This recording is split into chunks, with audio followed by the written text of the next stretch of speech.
بسم الله الرحمن الرحيم.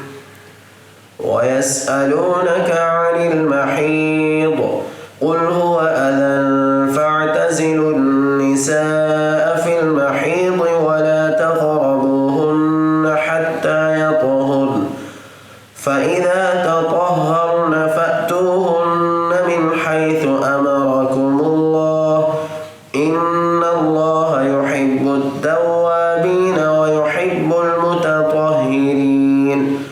نساؤكم حرث لكم فأتوا حرثكم أنى شئتم وقدموا لأنفسكم واتقوا الله واعلموا أنكم ملاقوه وبشر المؤمنين.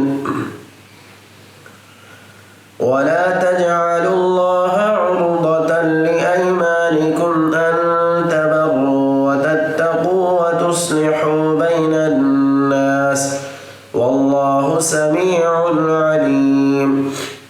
لا يؤاخذكم الله باللغو في أيمانكم ولكن يؤاخذكم بما كسبت قلوبكم والله غفور حليم. للذين يؤلون من نسائهم تربص 4 أشهر فإن فاءوا فإن الله غفور رحيم. وإن عزموا الطلاق فإن الله سميع عليم.